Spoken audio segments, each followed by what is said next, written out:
Está no ar a Voz do Brasil. As notícias do governo federal que movimentaram o país no dia de hoje. Boa noite. Boa noite para você que nos acompanha em todo o país. Segunda-feira, 3 de outubro de 2022. E vamos ao destaque do dia. Pagamentos do Auxílio Brasil e Auxílio Gás vão ser antecipados neste mês. Vamos tirar as dúvidas sobre o novo calendário e os pagamentos em uma entrevista ao vivo com a presidente da Caixa Econômica Federal, Daniela Marques. E você também vai ouvir na Voz do Brasil. Eleições 2022. Ministério da Justiça divulga balanço de operação de segurança. Natália Kozlik. A ação reuniu cerca de 500 mil agentes das forças de segurança pública para garantir a segurança dos brasileiros no dia da votação. E vamos dar detalhes sobre os 5 novos remédios que passam a integrar a lista do programa Farmácia Popular. Hoje, na apresentação da Voz do Brasil, eu, Gabriela Mendes e Mariana Jungmann. E para assistir a gente ao vivo na internet, acesse voz.gov.br. Beneficiários do Auxílio Brasil e Auxílio Gás vão receber os pagamentos deste mês de forma antecipada. O benefício começa a ser depositado a partir de 11 de outubro, uma semana antes do previsto. Para tirar dúvidas sobre a novidade, quem está aqui com a gente ao vivo nos estúdios da Voz do Brasil é a presidente da Caixa Econômica Federal, Daniela Marques. Boa noite, presidente. Boa noite, Gabriela. Boa noite, Mariana. Boa noite aos ouvintes da Voz do Brasil. Presidente, quantas famílias vão receber o Auxílio Brasil agora em outubro e quem tem direito? Bom, famílias em situação de vulnerabilidade e pobreza podem procurar os centros de assistência social do governo federal, administrado pelo Ministério da Cidadania. Nessa última, 21 milhões e 130 mil famílias serão assistidos. Lembrando que o auxílio passou de R$400 para R$600 em julho, então permanecerá em R$600 agora. Além das 21 milhões de famílias, a maioria das famílias chefiadas por mulheres, então são 17 milhões e 200 mil mulheres que vão estar recebendo o benefício e são mais, no total, 12 bilhões e meio de reais que serão pagos agora a partir do dia 11. O Ministério da Cidadania entrou em contato com a Caixa e pediu que a gente antecipasse e assim será feito, então é isso que a gente veio anunciar aqui. Presidente, o Auxílio Gás, que é pago a cada 2 meses, quantas famílias já fazem parte do programa e qual é o valor que vai ser pago? O Auxílio Gás, o valor é a média nacional do bujão de 13 quilos, são R$112 bimestrais, o equivalente a um bujão, são 5 milhões e 900 mil famílias que serão assistidas, num total de 650 milhões de reais. Também se cadastra e a gente tem uma central de ligação gratuita, que é 121. Quem tiver dúvidas pode ligar 121, que vai ser atendido. Qualquer dúvida em relação tanto ao Auxílio Brasil quanto ao Auxílio Gás, 24 horas, qualquer dúvida para ser tirada. Agora, presidente, como é que a população pode sacar os benefícios? Dá para usar o dinheiro também sem ter que ir a uma agência? Dá sim, a gente tem um aplicativo chamado Caixa Tem, que é uma conta poupança digital, né? Além disso, a gente tem os cartões do Auxílio Brasil agora tem chip, então quem já recebeu o cartão novo não precisa sacar o dinheiro todo, é só fazer uma movimentação, pode usar na farmácia, pode usar no supermercado. Já foram mais de 7 milhões de novos cartões entregues. Quem não recebeu também não tem problema, pode usar o antigo ou é só baixar o aplicativo, uma vez feito o cadastro. Dentro do Caixa Tem, é uma conta poupança social gratuita que o recurso vai estar disponível. Agora, presidente, esse aplicativo do Caixa Tem, ele é só para quem é cliente do banco? Não, é para quem se cadastrou no programa, né? Então, se você foi no centro de assistência social, a sua conta poupança social vai estar automaticamente aberta. Então, qualquer informação sobre os pagamentos e os aplicativos, você pode usar o telefone 111 também, que é o da Caixa, o 121 do Ministério da Cidadania, o 111 da Caixa. A Caixa também usa toda a rede de lotérica para fazer os pagamentos do auxílio, pode procurar uma lotérica, então, além de jogar e fazer a fezinha lá na Mega Sena, pode usar a rede de lotérica para estar se informando, aprovando senha, mas hoje pelo celular, o aplicativo é super leve, não precisa de muita internet, o recurso vai estar disponível automaticamente. Agora, presidente, vamos mudar um pouquinho de assunto. A gente está iniciando aí o mês, a gente vai falar sobre o Outubro Rosa, que é um mês que alerta mulheres sobre a importância da prevenção e diagnóstico precoce do câncer de mama e também do colo de útero. A Caixa tem uma ação voltada para o atendimento às mulheres, que é o Caixa para Elas. O que está previsto para esse mês em especial? A gente vai estar... O Outubro Rosa, ele é importante. Hoje mesmo eu conversava de manhã com o ministro Queiroga, né? E ainda é uma das maiores causas de morte em mulheres. Então a gente quer, principalmente na parte de seguro e de previdência, para a mulher se proteger, e principalmente as mulheres que empreendem, que trabalham de forma autônoma, quando ela tem alguma doença, fica sem a renda, vão ter seguros sociais. Amanhã a gente vai fazer uma coletiva e vai contar tudo. O programa Caixa para Elas é uma estratégia de relacionamento permanente da Caixa, lançada no último dia 9 de agosto, onde a gente atua em 3 pilares: um de prevenção à violência contra a mulher, o segundo, promovendo as mulheres para abrirem seus negócios e abrindo sua empresa, saindo do programa social. Hoje, essas mulheres, essas 17 milhões de mulheres que a gente falou que estão no auxílio, se elas abrem uma microempresa individual, né, são MEI, então ela que é boleira, uma manicure, trabalha em construção, se ela formaliza a empresa, ela não perde o auxílio. Essa é uma informação importante. E quando ela se formaliza, ela tem acesso a crédito mais barato, ela tem acesso a pausa para doença, pausa para maternidade, e a Caixa está fazendo um grande programa de apoio, principalmente enfocado na emancipação e na independência financeira das beneficiárias do Auxílio Brasil. Agora, presidente, a Caixa vem promovendo esse tipo de ação, assim, muito voltada para o público feminino, e aí eu queria que a senhora falasse um pouco sobre a importância disso, um banco com a capilaridade que a Caixa tem, está promovendo esse tipo de ação.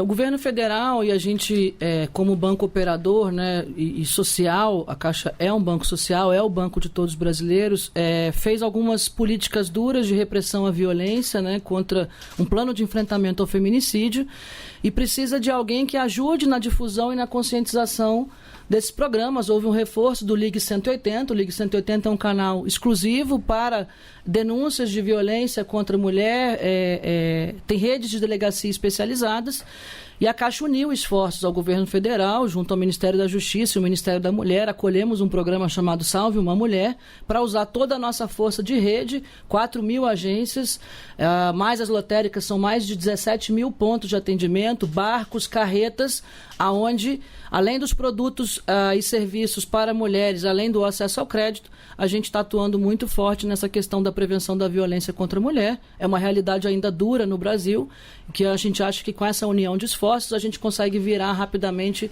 essa estatística. Além de usar a sua própria rede, a Caixa tem feito uma ação forte para promover essa causa e unir outras empresas. Então conseguimos unir no acordo coletivo da Federação dos Bancos toda a rede bancária, o Sebrae. Agora também integramos esforços junto ao Ministério Público, todo mundo numa grande rede de proteção e prevenção na violência contra as mulheres.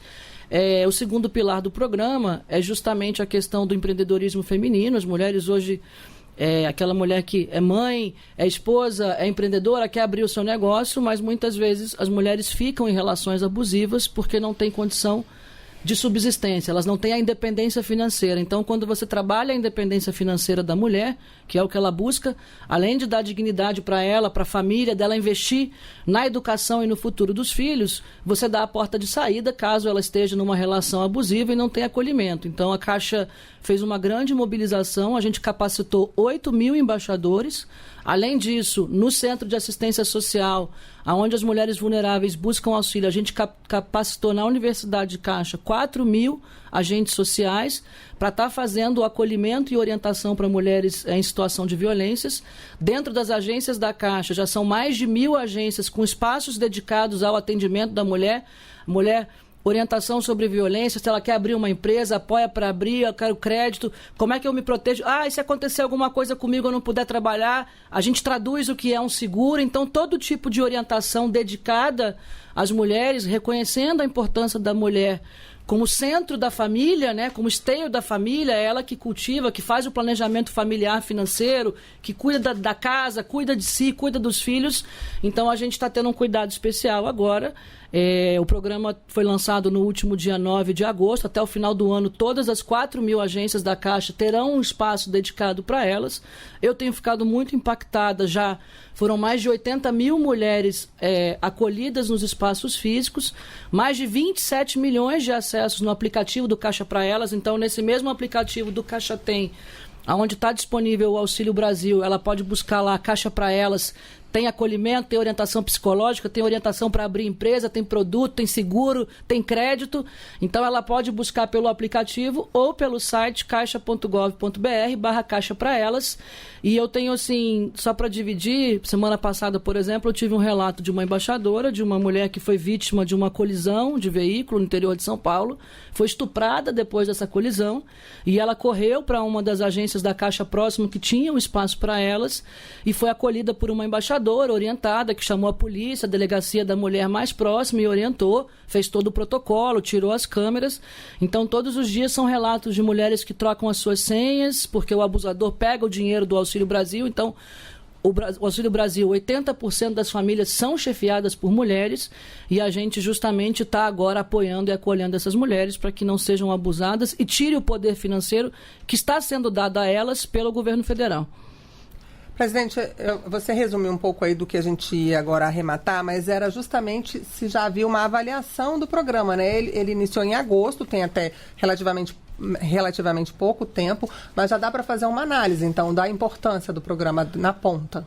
Sim, foi muito acima da minha expectativa, Gabriela, não só em questão dos acessos em si, mais de 80 mil mulheres atendidas nos espaços físicos das agências, lembrando que ela pode procurar o espaço para se orientar sobre qualquer dúvida de finanças. As mulheres às vezes não se sentem encorajadas de falar de finanças, ficam com vergonha, acham que não entende, e ali os embaixadores e embaixadoras estão orientados para isso, e do site, os resultados também, além de acolhimento de violência, em crédito para MEI, microempresa individual formada por mulheres.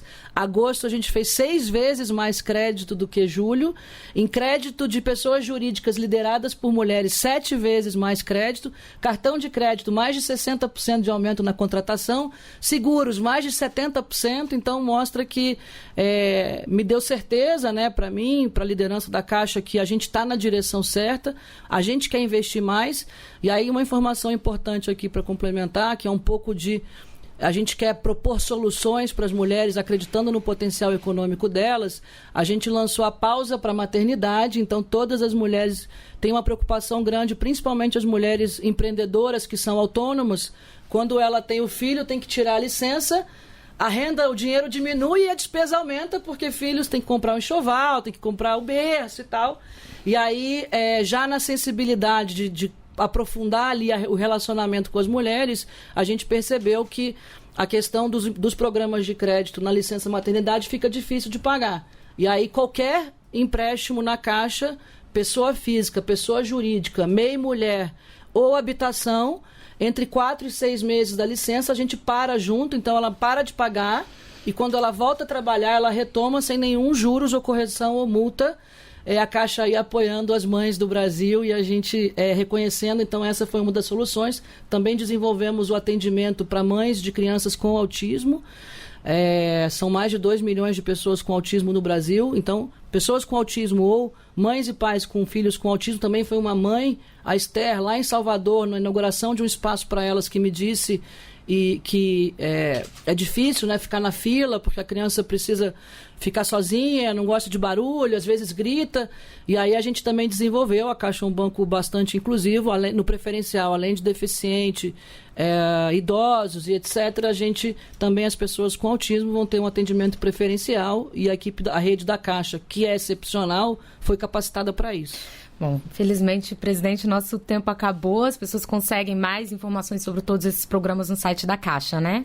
caixa.gov.br/caixa para elas. Conversamos com a presidente da Caixa, Daniela Marques. Muito obrigada, presidente, pela sua participação aqui à Voz do Brasil. Adorei fazer com as duas mulheres hoje, Gabriela e Mari. Obrigada aos ouvintes da Voz do Brasil.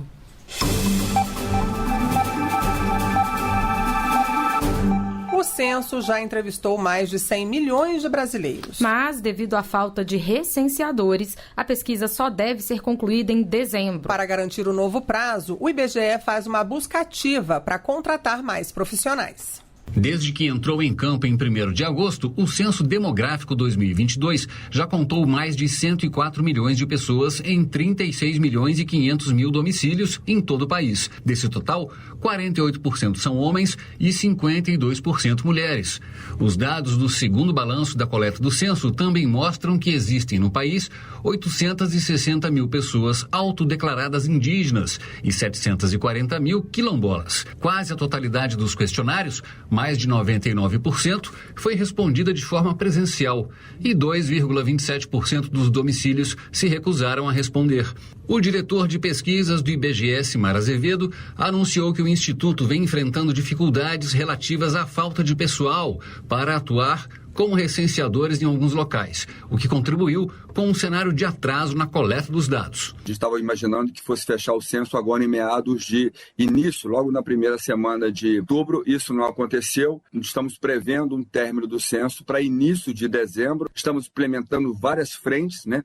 Entre elas a busca ativa de recenseadores, está em curso desde a semana passada, de forma que possamos ter mais recenseadores atuando, né? Atualmente, cerca de 95 mil pessoas estão trabalhando no censo, mas ainda existem 87 mil vagas disponíveis. Com reportagem de Ana Paula Marra, locução Nazi Brum.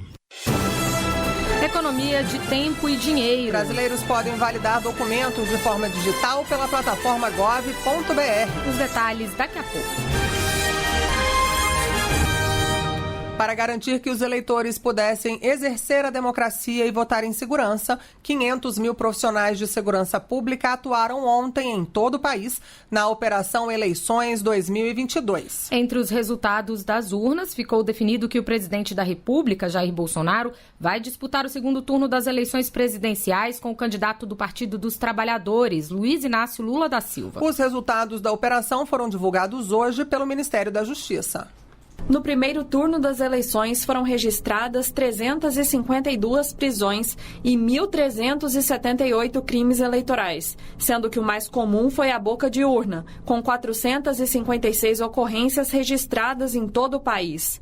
A compra de votos ficou em segundo lugar, com 95 ocorrências. Também foram registrados no último domingo 80 casos de tentativa ou violação do sigilo do voto, que é quando o eleitor tira foto da urna, e 57 casos de transporte irregular de eleitores. A ação, coordenada pelo Ministério da Justiça, reuniu cerca de 500 mil agentes das forças de segurança pública para garantir a segurança dos brasileiros no dia da votação. O trabalho foi acompanhado em tempo real a partir do Centro Integrado de Comando e Controle Nacional em Brasília. Segundo o balanço da Polícia Federal, foram apreendidos R$ 857 mil entre bens e valores antes, durante e após o horário da votação. Natália Kozlik para a Voz do Brasil. O Brasil teve um saldo positivo de 4 bilhões de dólares na balança comercial em setembro. O valor é a diferença entre a venda de produtos brasileiros para outros países e o gasto com compras no exterior. As vendas para o exterior somaram 29 bilhões de dólares e os produtos comprados somaram 25 bilhões de dólares. Os destaques foram as exportações de produtos agropecuários, como milho, soja, café e carnes, além de óleos brutos de petróleo e minério de ferro. No acumulado deste ano, o país também apresenta um saldo positivo de quase 48 bilhões de dólares em vendas. Os dados foram divulgados hoje pelo Ministério da Economia. Remédios de graça ou com desconto. O programa Farmácia Popular beneficia mais de 20 milhões de brasileiros que retiram os medicamentos nos locais credenciados. Agora, 5 novos remédios para hipertensão arterial e diabetes passam a fazer parte da lista. André Tavares, de 62 anos, toma 5 remédios para o coração. No começo do tratamento, chegou a pegar empréstimos no banco para comprar os medicamentos. Quando começou a retirar os remédios na farmácia popular, foi uma folga no orçamento. Para mim é uma coisa importante, porque, na verdade, a gente não tem condição própria para estar todo tempo comprando remédio, né? E o programa Farmácia Popular agora vai contar com 5 novos medicamentos. 4 deles são voltados para hipertensão arterial e o outro para diabetes tipo 2, associado a doenças cardiovasculares. A expectativa é que os remédios estejam disponíveis entre o final de outubro e o começo de novembro. Cerca de 2.700.000 pessoas podem ser beneficiadas com a atualização da lista. O cardiologista Guilherme Monte fala da importância desses medicamentos para o sucesso do tratamento. Facilita, né, a escolha de determinadas medicações e o controle de diversas patologias, não só a hipertensão, mas a doença coronária e a insuficiência cardíaca. Os 4 novos remédios para hipertensão serão gratuitos na farmácia popular. Já o medicamento incluído para diabetes vai ser oferecido na modalidade de copagamento, em que a pessoa paga uma pequena parte do valor. O ministro da Saúde, Marcelo Queiroga, destaca que o objetivo é fortalecer o controle das doenças cardiovasculares no Brasil. Doenças cardiovasculares são um dos principais problemas de saúde pública.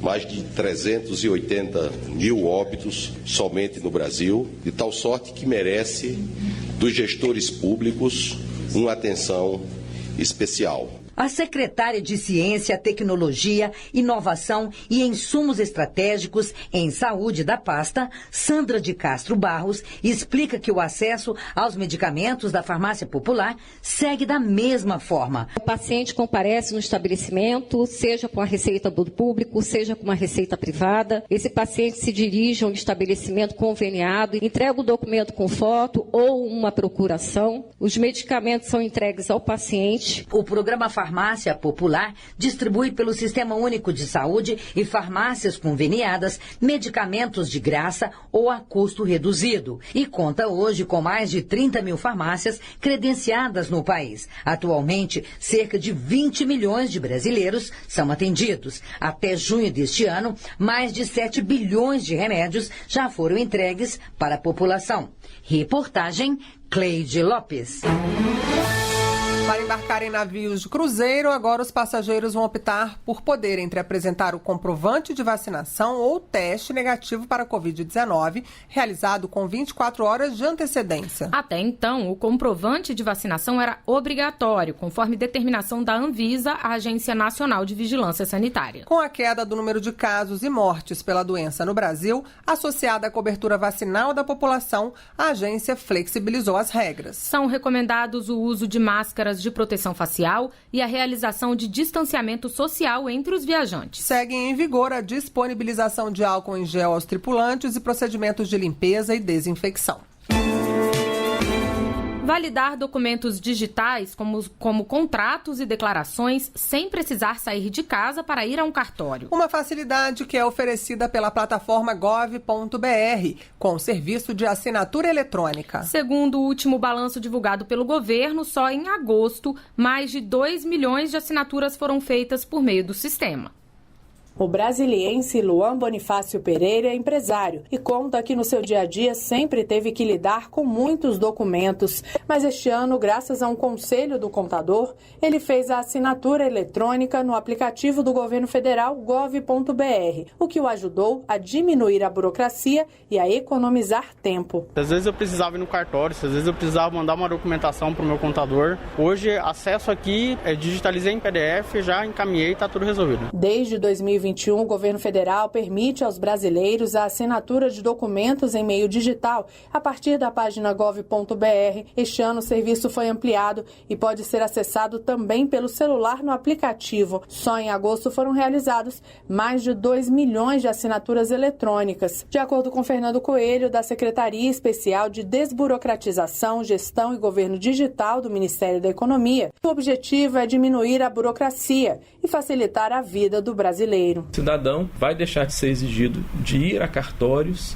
para fazer autenticação de documentos, reconhecimento de firma, vai deixar de se deslocar, gastar com transporte e o mais importante, o cidadão vai ter o seu tempo cada vez mais livre para as atividades que forem convenientes para ele. Entre os documentos que podem ser validados estão contratos de prestação de serviço, de compra e venda, seguro de vida e declarações de imposto de renda. A plataforma gov.br disponibiliza mais de 4 mil serviços públicos digitais para o cidadão. Reportagem Gabriela Noronha.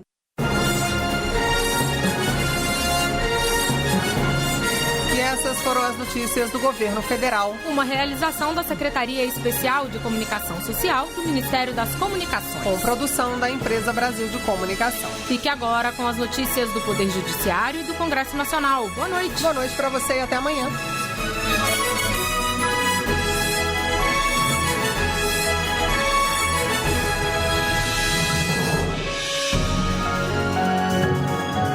A Voz do Brasil. Governo Federal.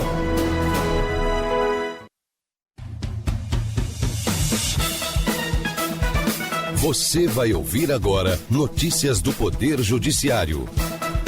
STF mantém efeito retroativo de decisão que afastou imposto de renda sobre pensões alimentícias. Eleitores que não votaram no primeiro turno podem participar do pleito do próximo dia 30. Justiça Federal condena ex-prefeito que furtou água do Rio São Francisco. Boa noite, eu sou Ariana Fonseca. E eu sou Walter Lima. Plenário virtual do STF mantém efeito retroativo de decisão que afastou o imposto de renda sobre pensões alimentícias. O tribunal entendeu que as tributações feria direitos fundamentais e atingia pessoas vulneráveis. Fábio Ruas. No início de junho deste ano, o Supremo Tribunal Federal invalidou a cobrança de imposto de renda de pessoa física sobre valores recebidos como pensão alimentícia. Por 8-3, o plenário concluiu que o alimentante e não a pessoa alimentada é o beneficiário da dedução, dada a incidência do imposto sobre as quantias sujeitas ao tributo por ele recebidas.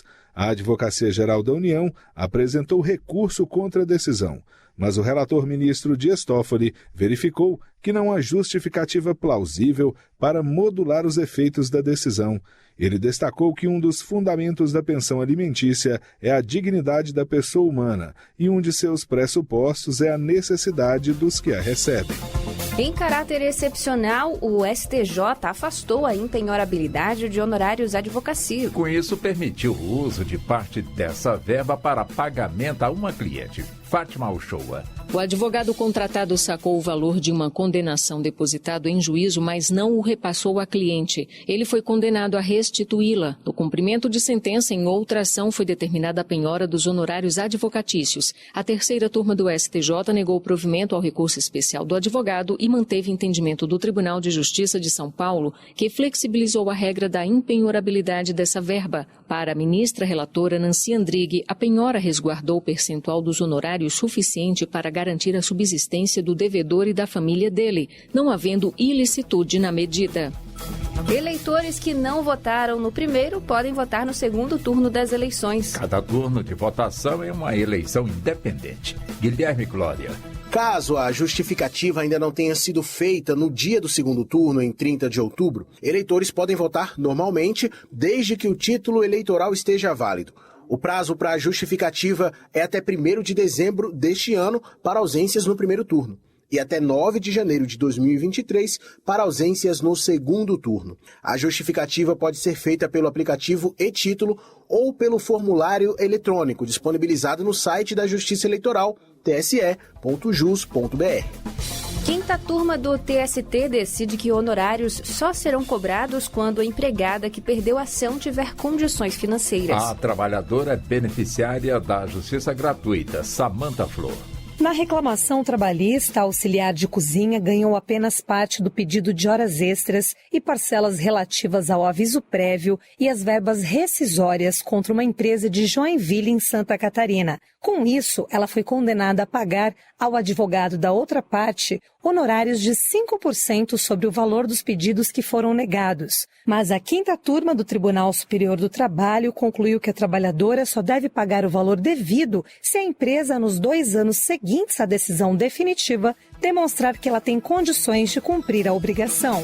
Justiça condena ex-prefeito por furto de água do Rio São Francisco e invasão de terras da União em Pernambuco. Crimes pretendiam irrigar a propriedade particular do condenado. Maressa Almena. A denúncia foi feita pelo Ministério Público Federal em 2020, após o ex-prefeito de Salgueiro, Kleber de Souza Cordeiro, recusar o acordo proposto pelo órgão. As penas de 6 meses de prisão pela invasão de terras e 1 ano pelo furto de água foram substituídas por prestação de serviços à comunidade e o pagamento de 10 salários mínimos à entidade com destinação social. O MPF recorreu ao Tribunal Regional Federal da 5ª Região para que o político seja condenado também pelo dano à área de preservação permanente e para que seja aumentada a pena pelo furto de água do São Francisco. Você acompanha outras notícias do Poder Judiciário em 104,7 FM para Distrito Federal e em torno e também pela internet. Acesse radiojustiça.jus.br e siga pelo Twitter. twitter.com/radiojustiça. Uma boa noite e até amanhã. Notícias do Poder Judiciário, uma produção da Rádio Justiça, Supremo Tribunal Federal.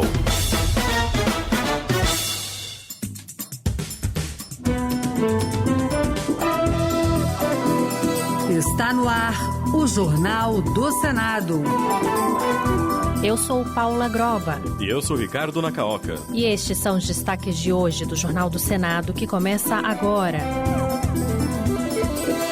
Senado analisa o uso de recursos da saúde para custear piso da enfermagem. Observadores internacionais atestam lisura das eleições brasileiras. 4 mulheres e 23 homens são eleitos para o Senado.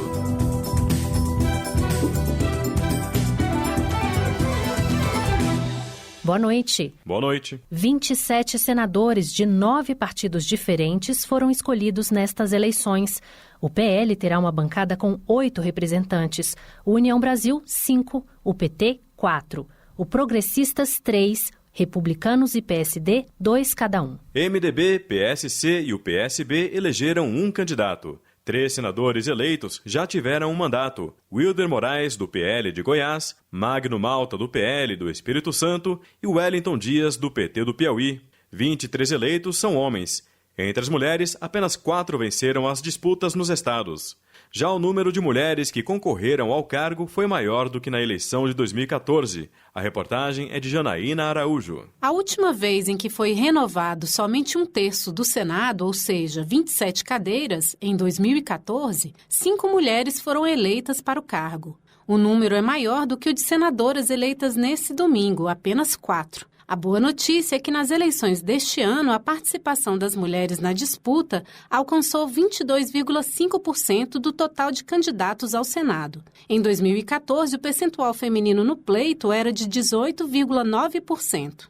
Das 4 senadoras eleitas, 3 são da base aliada do governo e uma da oposição, a pernambucana Tereza Leitão, do PT, que conquistou mais de 2 milhões de votos. Professora Dorinha, do União de Tocantins, ganhou a disputa com Cátia Abreu, senadora que tentava a reeleição. Já a atual deputada Tereza Cristina, do PP de Mato Grosso do Sul, que atuou como ministra da Agricultura do atual governo até maio deste ano, tornou-se senadora com o maior percentual de votos entre as 4 eleitas, pouco mais de 60%. Mas foi Damares, do Republicanos do Distrito Federal, que surpreendeu na disputa. Ela ganhou de Flávia Arruda, candidata do PL, partido do presidente Bolsonaro, com quase 300 mil votos de diferença depois de passar a maior parte do período eleitoral atrás nas pesquisas. Damares Alves chega ao Senado com muitos planos, conforme disse em entrevista à TV Senado. Fazer as grandes discussões que o Senado não pode mais se afastar delas. A reforma do Código Penal tem que ser de verdade. Fazer uma revisão também no Estatuto do Idoso. Nós também queremos fazer um grande pacto pela criança. Primeiro projeto de resolução, a criação de uma comissão permanente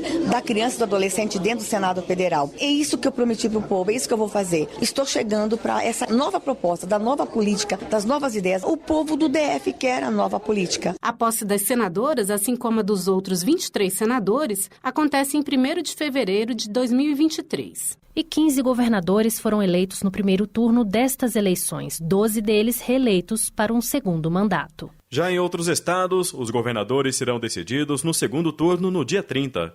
Alagoas, Amazonas, Bahia, Espírito Santo, Mato Grosso do Sul, Paraíba, Pernambuco, Rio Grande do Sul, Santa Catarina, Sergipe e São Paulo. A reportagem é de Regina Pinheiro. Ibanez Rocha, do MDB, foi reeleito governador do Distrito Federal. Ele atribuiu a vitória ao seu trabalho pelo DF. Acho que a vitória é o resultado do trabalho, resultado da união, resultado de unir pessoas pelo Distrito Federal. E quero dizer a todos vocês que eu vou continuar trabalhando por essa cidade que eu acredito muito. Também reeleito o governador do Rio de Janeiro, Cláudio Castro, do PL. Ele era vice do então governador Wilson Witzel e assumiu o cargo com a perda do mandato do titular em 2020. No Pará, Helder Barbalho, do MDB, conquistou o segundo mandato.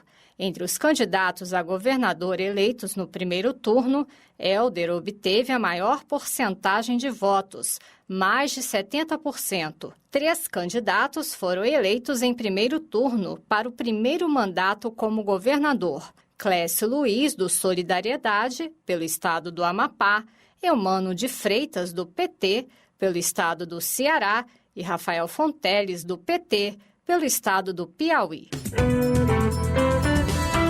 Observadores informaram que as eleições brasileiras cumpriram os requisitos internacionais de lisura. A missão da Comunidade de Países de Língua Portuguesa concluiu que as filas durante a votação tiveram relação com a complexidade do processo. Repórter Pedro Pincer. Os observadores declararam que a urna eletrônica revelou-se segura e confiável e não suscitou reclamações e nem foram observados procedimentos suscetíveis de pôr em dúvida a transparência e a verdade da votação. Essa missão trouxe 140 observadores de diferentes países.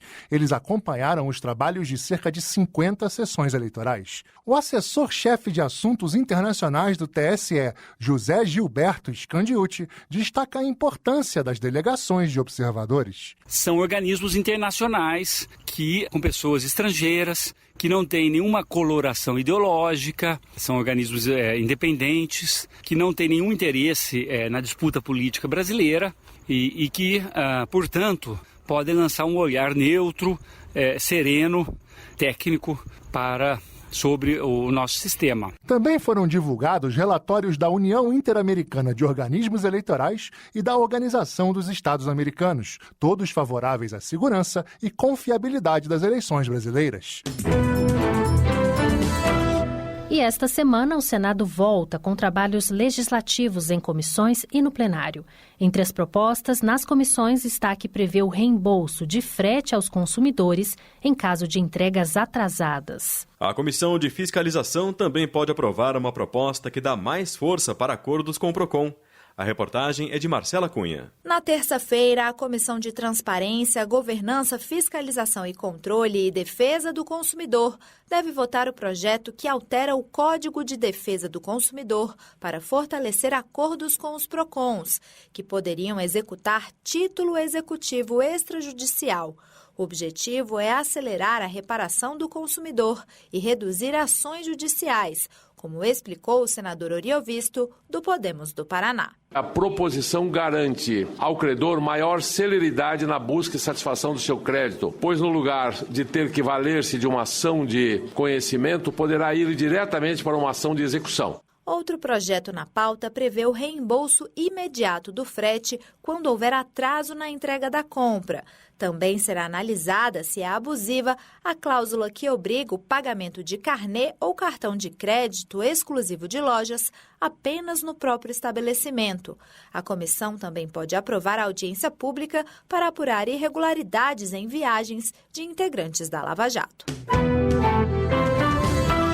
No plenário, os senadores devem votar a medida provisória que reabre prazo para a adesão ao FUNPRESP, o regime de previdência complementar de servidores públicos, além de empréstimos externos e acordos internacionais. Senadores também iniciam esta semana a análise das propostas que podem viabilizar o pagamento do piso da enfermagem. Uma delas prevê o remanejamento de verbas da saúde. Outro retoma o programa de repatriação de recursos do exterior. Reportagem de Érica Christian. Nesta terça-feira, o Senado deverá votar o projeto que vai autorizar estados e municípios a remanejarem recursos federais da área da saúde. A estimativa é de que 7 bilhões de reais sejam destinados para o pagamento do piso salarial da enfermagem.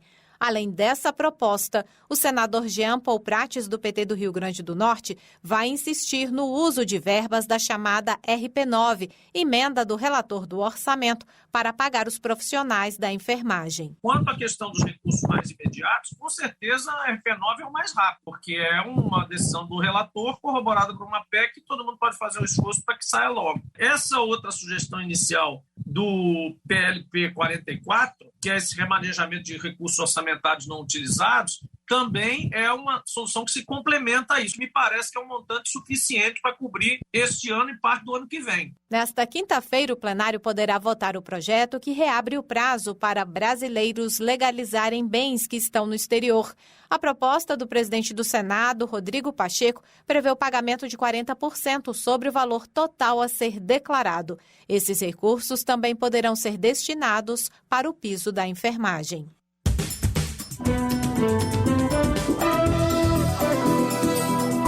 Com trabalhos técnicos de Eric Bento, o Jornal do Senado fica por aqui.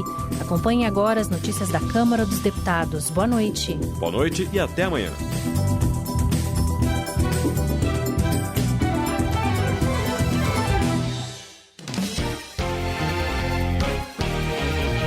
Jornal Câmara dos Deputados.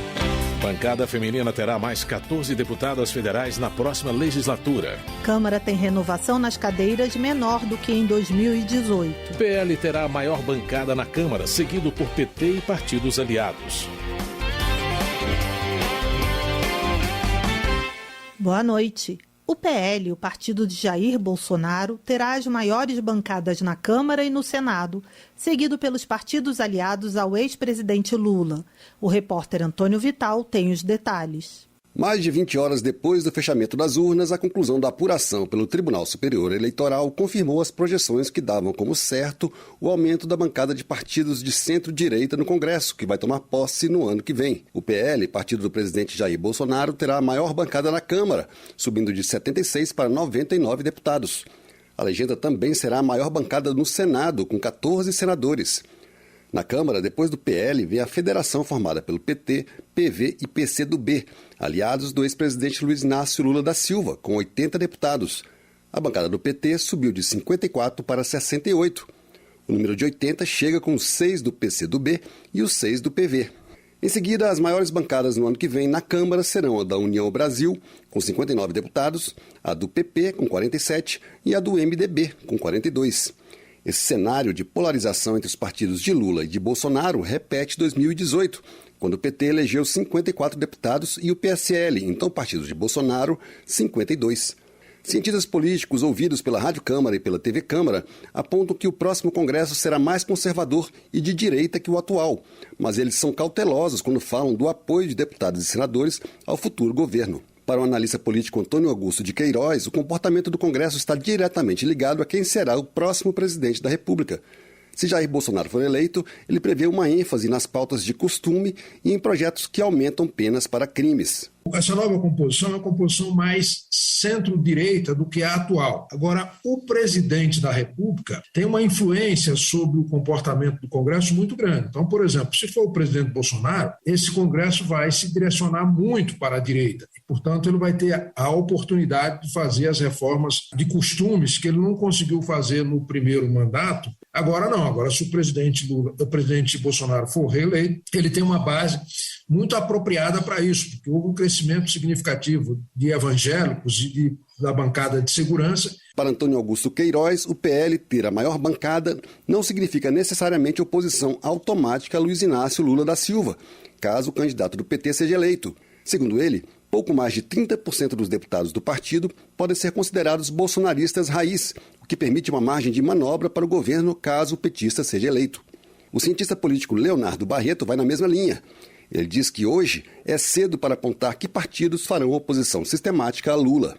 A gente vai ter um Congresso mais conservador, mais de direita, mais liberalizante na economia. Isso é um impeditivo, isso é um sinal de que o ex-presidente Lula, caso seja eleito, terá um Congresso ingovernável? Não. Tanto é que a gente não pode dizer que nenhum desses partidos que chegaram serão oposição automática ao ex-presidente Lula. Pelo fato do do presidente Bolsonaro não ter conseguido fundar o seu partido, né? Caso o ex-presidente Lula vença a eleição, a gente não vai saber quais são os partidos de oposição. A cientista política Silvana Krause apontou outro fator de cautela na análise do comportamento do futuro Congresso, a cláusula de barreira, que reduziu o número de partidos na Câmara. Segundo ela, legendas médias e pequenas tendem a se fundir, o que vai diminuir a quantidade de legendas, processo que já começou com a criação de federações, em que os partidos se unem e na prática atuam como se fossem um só, por um período de 4 anos. E o que eu acho mais interessante é que essa eleição, agora nós vamos ter que cuidar, analisar, ela tende a mostrar uma fragmentação menor. Nós tivemos na eleição de 2018 30 partidos.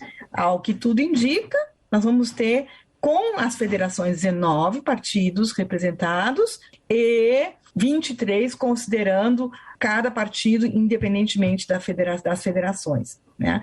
Então, é uma mudança. Então, a gente tem que ter muito cuidado para ver o que vai acontecer. Partidos tradicionais diminuíram de tamanho na Câmara. O PSDB caiu de 22 para 13 deputados. O PSB caiu de 24 para 14. E o PTB de 10 para apenas 1. No Senado, partidos aliados do presidente Jair Bolsonaro ficaram com a maioria das cadeiras em disputa. O PL, partido do presidente, elegeu 8 das 27 vagas. Outros partidos da base governista, como o PSC, PP, Republicanos, elegeram 6. O PT, partido do candidato Luiz Inácio Lula da Silva, elegeu 4. E o PSB, partido do candidato a vice de Lula, Geraldo Alckmin, apenas 1. Com isso, o PL vai ocupar 14 cadeiras no Senado. Ou seja, assim como na Câmara, o partido do presidente da República terá a maior bancada da casa. Para Graziela Ghiotti Testa, o resultado foi uma demonstração de força do bolsonarismo.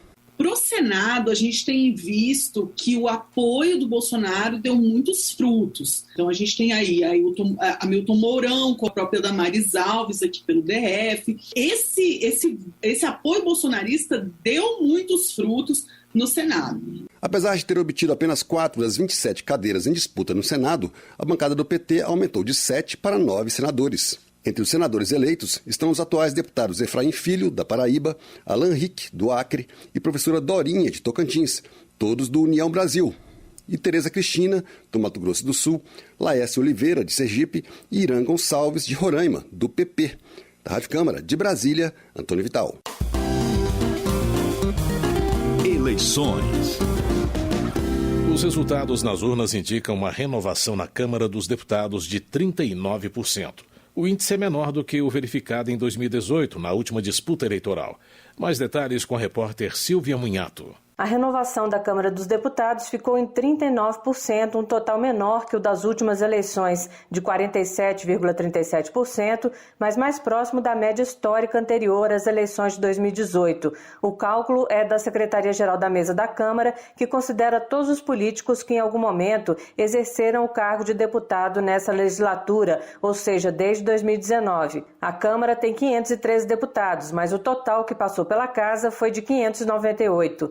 Entre os novos, um vereador de Belo Horizonte, Nicolas Ferreira, do PL, alcançou quase 1,5 milhão de votos, o maior número do país. Em um dos seus últimos vídeos de campanha, Ferreira fala do combate ao que ele chama de velha política, que seria a troca de favores. Porque eu devo lealdade aos meus eleitores. Realmente, se eles votaram para alguém que é contra o aborto, eu vou ser contra o aborto. Votaram em alguém que é contra as drogas, serei contra as drogas. Votaram em alguém a favor dos CACs, a favor do armamento civil. Votaram em alguém a favor da liberdade econômica. Votou em alguém para poder ali lutar pelo homeschooling, né, educação domiciliar. Eu vou ser leal a eles. Em São Paulo, o mais votado foi Guilherme Boulos, do Movimento dos Trabalhadores Sem Teto, candidato do PSOL com 1 milhão de votos. Em um vídeo de campanha, ele conta que questionou o ex-presidente Lula sobre o programa Minha Casa Minha Vida. Por que lá no Minha Casa Minha Vida não fez moradia no centro da cidade, não desapropriou imóvel abandonado? E ele me falou uma coisa, quantos deputados o Sem Teto tem e quantos deputados as empreiteiras têm? É disso que nós estamos falando. Eu quero ser deputado para fazer esse enfrentamento lá, no espaço de poder. Alguns deputados atuais foram reeleitos com uma votação bem maior que a anterior, como Carla Zambelli, do PL de São Paulo, que conseguiu quase 1 milhão de votos, 4 vezes mais que em 2018. Também entre os novos estão figuras que participaram do governo Bolsonaro, como o ex-ministro da Saúde, General Pazuello, e o ex-ministro do Meio Ambiente, Ricardo Salles. E na esteira da Operação Lava Jato, foram eleitos o ex-procurador da República, Deltan Dallagnol, no Paraná, e Rosângela Moro, esposa do ex-juiz Sérgio Moro, em São Paulo. Ainda em São Paulo, a ex-senadora Marina Silva foi eleita deputada pela Rede. Outro movimento é dos políticos que foram deputados em outras legislaturas e estão de volta à Câmara, como os cariocas Chico Alencar, do PSOL, e Lindbergh Farias, do PT. O consultor político Antônio Augusto de Queiroz destacou a presença na Câmara de alguns caciques políticos. Há uma circulação no poder, embora velhos caciques, alguns deles não tenham vindo, mas outros vieram. Por exemplo, Eunício Oliveira, a Rosiane Sarney, são exemplos de figuras históricas aí do parlamento que retomam o mandato. O Robson Faria, que é o pai do Fábio Faria, foi governador do Rio Grande do Norte. Então também tem muito cacique chegando nesta eleição. O mais novo deputado federal é Amon Mandel, do Cidadania do Amazonas, que tem 21 anos e era vereador de Manaus. Já Luísa Erundina, do PSOL de São Paulo, foi reeleita e é a deputada mais idosa, com 87 anos. Da Rádio Câmara de Brasília, Silvia Minhato. Política. A Rádio Câmara cobriu as eleições neste domingo e ouviu vários analistas sobre a disputa pela presidência da República. O repórter José Carlos Oliveira traz um resumo das avaliações sobre o pleito. O ex-presidente Luiz Inácio Lula da Silva, do PT, e o atual presidente Jair Bolsonaro, do PL, dominaram o primeiro turno da eleição à presidência da República e adiaram a decisão para o segundo turno, no dia 30 de outubro. Na votação deste domingo, Lula terminou em primeiro lugar, com 48% de apoio dos eleitores, enquanto Bolsonaro ficou com 43%. Simone Tebet, do MDB, foi a terceira colocada, com 4% dos votos, e Ciro Gomes, do PDT, terminou com 3%. Os demais candidatos não chegaram a 1% do total de mais de 122 milhões de votos. Cerca de 20% dos eleitores não compareceram às urnas. Em números absolutos, Lula teve cerca de 6 milhões de votos a mais do que Bolsonaro.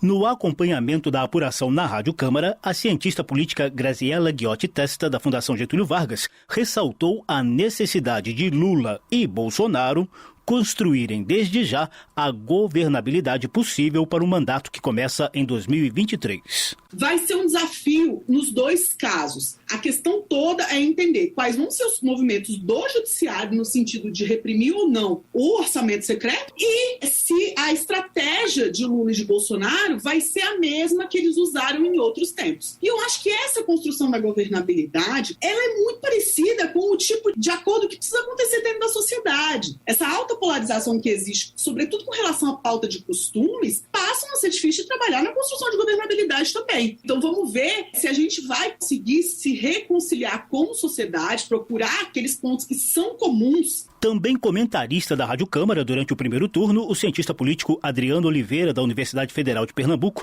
destacou a tendência dos dois candidatos quanto às futuras negociações com os governadores. O ex-presidente Lula vai dialogar com todos os governadores, independente dos partidos. Vai dialogar com os prefeitos. No caso do presidente Bolsonaro, ele já mostrou claramente que não tem disposição para dialogar, principalmente com governos que ele considera de esquerda. Já o consultor político Antônio Augusto de Queiroz, ouvido pela TV Câmara, projeta mudanças no perfil de um dos candidatos. No segundo turno, ele vai ser o Bolsonaro paz e amor, porque aí ele já consolidou os votos talibãs dele e aí precisa convencer o pessoal. E a diferença em torno de 5%, o que não é muita coisa para uma disputa presidencial. Em pronunciamento na noite de domingo, Lula classificou o segundo turno como uma prorrogação e manifestou a intenção de iniciar imediatamente a busca de novos apoios. Já Bolsonaro fez críticas às pesquisas eleitorais e disse que o foco da campanha do segundo turno será nas classes menos favorecidas. Da Rádio Câmara de Brasília, José Carlos Oliveira.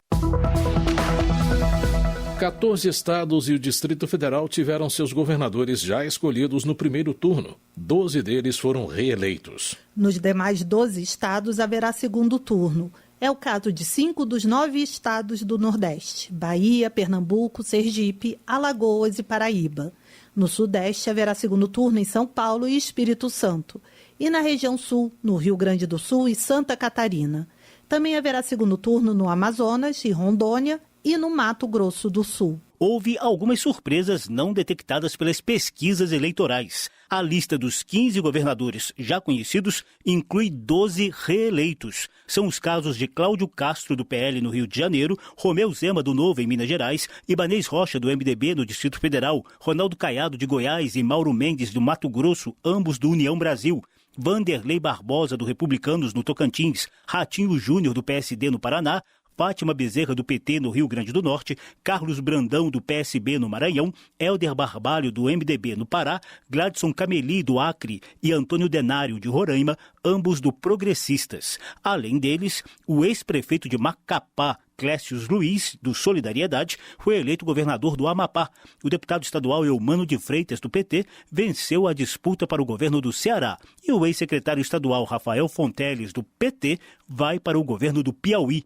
Diante de várias divergências dos números finais com as projeções apresentadas nas pesquisas eleitorais, o consultor legislativo Rafael Silveira sugeriu revisão das metodologias de detecção das intenções de voto. O que é interessante a gente ver é onde que as pesquisas falharam muito e onde que elas acertaram. E aí os institutos têm que correr atrás para saber. Claro que não existe uma fórmula matemática em relação a processo de apuração, de pesquisa, é um processo científico, mas ele tem limitações. E nesse caso os institutos têm que realmente avaliar as suas metodologias para saber se houve algum tipo de fenômeno não coberto pelos resultados delas. Nos demais 12 estados haverá segundo turno. Da Rádio Câmara de Brasília, José Carlos Oliveira. A bancada feminina na Câmara cresceu e terá mais 14 deputadas na próxima legislatura. O repórter Cláudio Ferreira tem mais informações sobre as eleições. 18 partidos que elegeram representantes para a próxima legislatura da Câmara dos Deputados vão contar com mulheres em suas bancadas. Serão 91 deputadas federais a partir de fevereiro de 2023, um aumento de 18% em relação à última eleição, quando foram escolhidas 77 mulheres. No pleito deste ano, elas receberam pouco mais de 11 milhões e 600 mil votos, contra 7 milhões 917 mil nas últimas eleições gerais. E as mulheres ficaram com o primeiro lugar entre os mais bem colocados nas bancadas de 8 estados: Acre, Goiás, Maranhão, Pará, Rio de Janeiro, Rio Grande do Norte, Santa Catarina e Sergipe, além do Distrito Federal.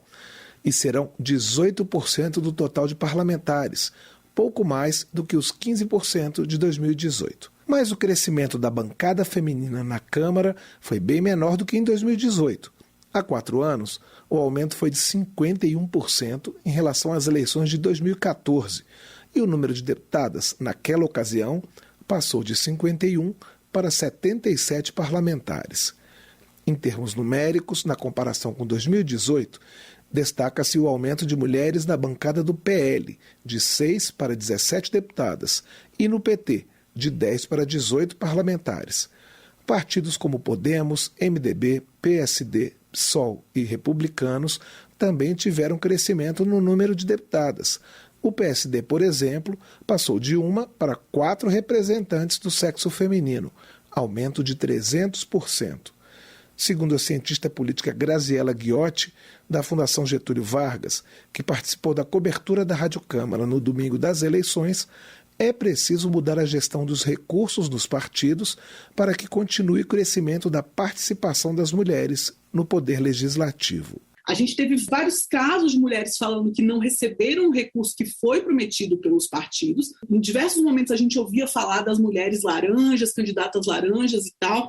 Em muitos casos, os partidos convidam candidatas laranjas sem elas saberem que são laranjas, né? Eles precisam desse mínimo de candidatura feminina e o voto que eles recebem depois impacta no tanto de recursos que eles recebem também. Então, eles ganham se eles tiverem mulheres bem votadas, mas eles não necessariamente estão dispostos a investir nessas candidaturas. A cientista política acrescenta que é importante também que as mulheres conquistem os cargos mais altos dentro das estruturas partidárias e, consequentemente, o poder de decisão. Eu acho que já está no momento da gente pensar nos próximos passos e de como a gente vai criar incentivos para evitar esse teto de vidro também na política, né? Então, como que a gente vai criar incentivos para que as mulheres ocupem posições de lideranças relevantes no legislativo e que elas ocupem posições de relevância nos partidos políticos para pleitear cargos maiores ao executivo. Pela primeira vez, a bancada feminina na Câmara terá 2 deputadas trans.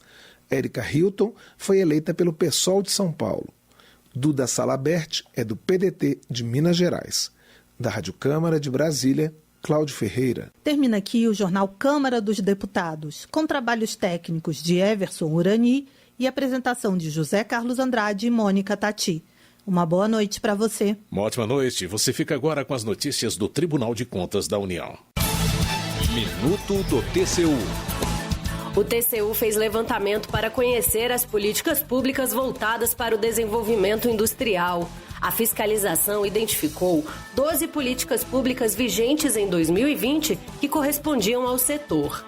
A auditoria apontou ao todo 92 situações de riscos que podem diminuir a efetividade da política industrial brasileira e a eficiência da alocação dos recursos públicos. A política industrial é estimada em 77 bilhões de reais em valores orçamentários e renúncias de receitas tributárias. Dos riscos identificados, 17% foram classificados como riscos extremos e 76% foram avaliados como altos. Já os casos de riscos médio e baixo correspondem a 6,5%. Acesse tcu.gov.br e saiba mais. TCU, fiscalização a serviço da sociedade.